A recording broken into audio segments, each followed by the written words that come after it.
She's back. Yeah, I'm back. It's been a while. I'm sorry. I'm so sorry about that. I've heard like a lot of people, okay, not a lot, one person that asked me like, yo, why aren't you posting more videos? I only see like 3 videos on your channel. I'm like, no, I don't have 3. I got like five videos.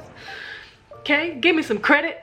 Yeah, I wasn't really like in my positive mind state, I guess, you know, but I'm here now. I want to make some videos. I'm gonna try and post once a week for you guys, and let's get this thing rolling.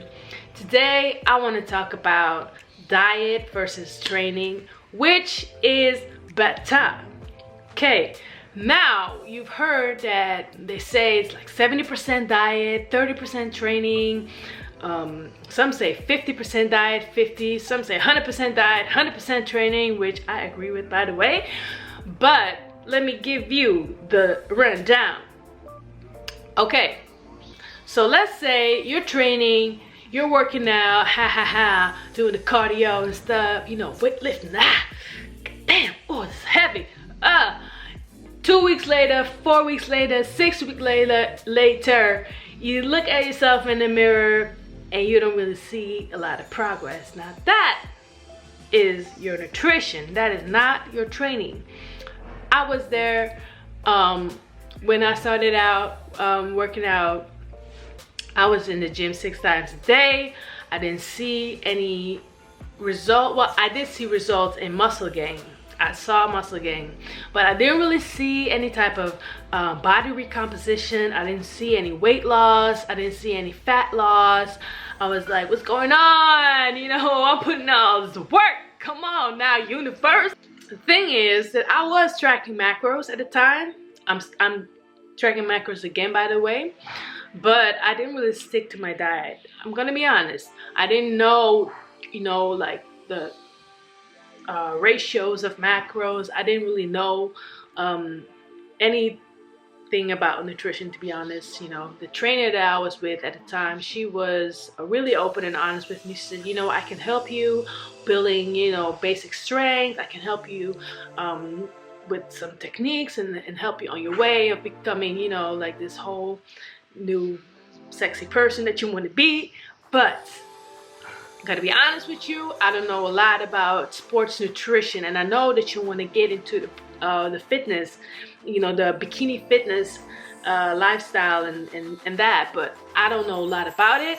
I don't know a lot about the type of nutrition that goes along with it. I just know I can help you with basics. I was like, okay, you know, we can make that deal, because I was just starting out and I didn't really know, you know, where to look for any bikini fitness coaches, because if I knew, I would have gone to a competition coach like from the jump.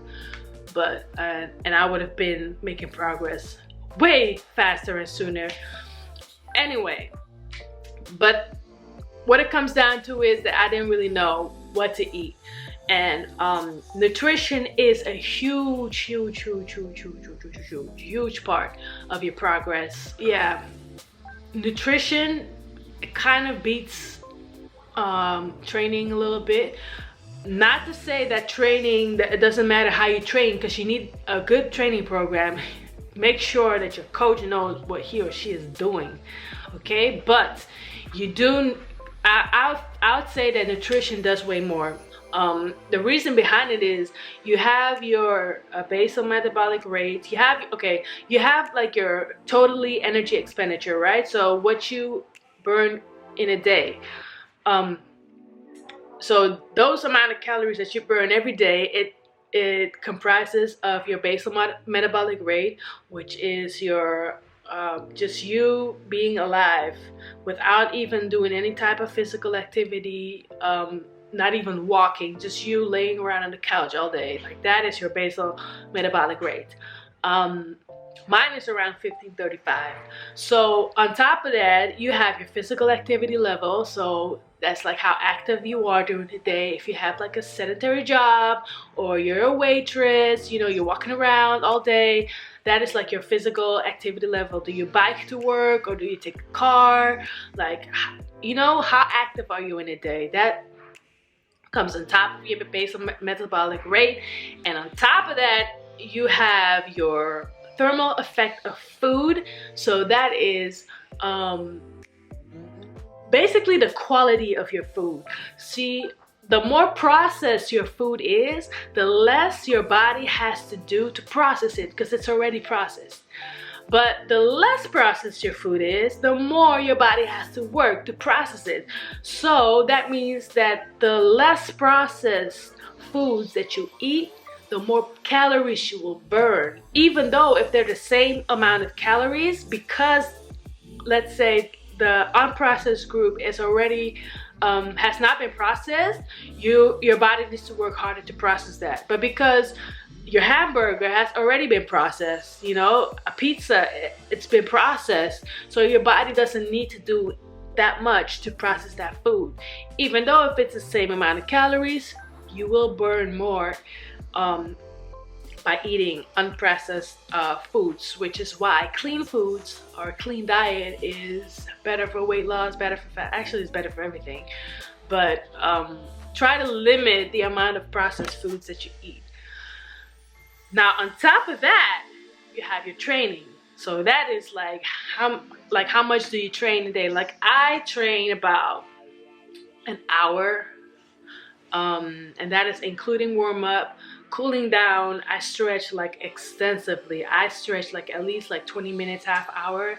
And that's how I used to do it in the beginning. And I'm switching back to that again because I noticed I lost a lot of like flexibility and mobility. Like I'm just stiff as hell. So I need to like improve that. So in total, I would be hour and a half in the gym nowadays. So, but that doesn't mean that you're active an hour and a half, because between sets you take rest. So you know, you gotta calculate all of that, and all of that together is your total energy expenditure.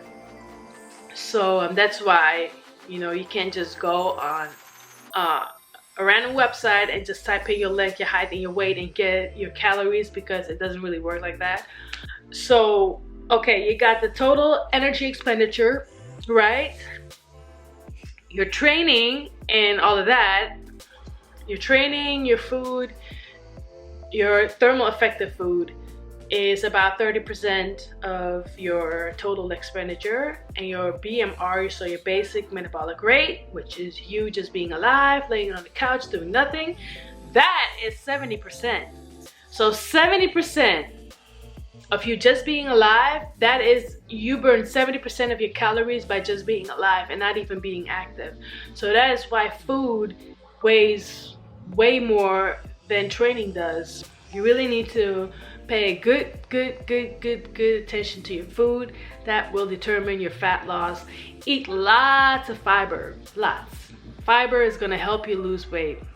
Eat foods that are rich in omega-3 fatty acids. That is going to help you lose weight. I am going to work out in about an hour. I need to eat, by the way, but I'm going to work out. I'm going to do overhead press.